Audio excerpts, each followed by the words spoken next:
let's revisit the Thevenin's equivalent circuit. Okay, so if we have a network, then that network is equivalent to VTH, which is your open circuit voltage across these two terminals, in series with RTH, which is given by your VTH upon your short circuit current. Your current which flows through these two terminals when they are short circuited is your short circuit current, and VTH upon ISC is your RTH.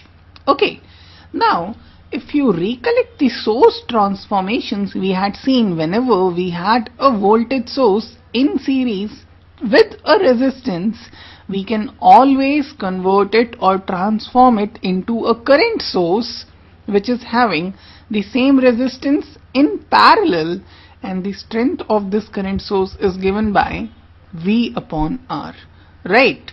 So this particular equivalent Thevenin's circuit we can transform into a current source with a resistance in parallel. Okay, that particular current source is going to have a strength of VTH upon RTH, okay, which is basically equal to your, just see over here, your VTH upon RTH is equal to ISC, right?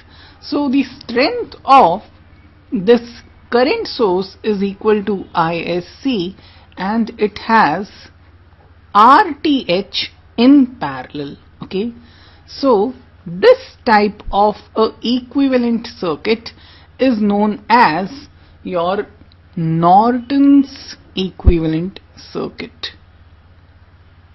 Okay, this is your Norton's equivalent circuit, and this particular current source is known as your Norton's current IN. Okay, IN is equal to your ISC, and this particular resistance is known as your equivalent Norton's resistance and is known as RN, which is equal to your RTH. Okay, and now if you have a load resistance connected like this, okay, then how you're going to find out the current through this RL?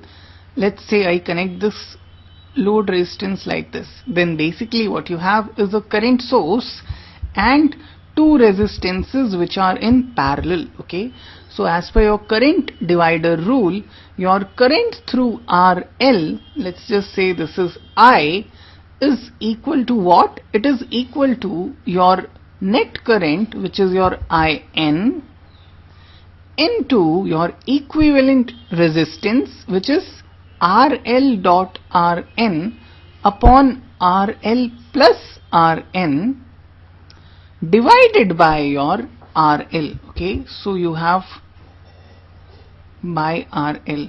So this RL and this RL would be eliminated, and what you're left with is your current which is flowing through your load resistance is equal to IN, which is equivalent Norton's current, into RN upon RL plus RN. Okay, and this particular statement, if you're going to say it in words, is known as your Norton's theorem.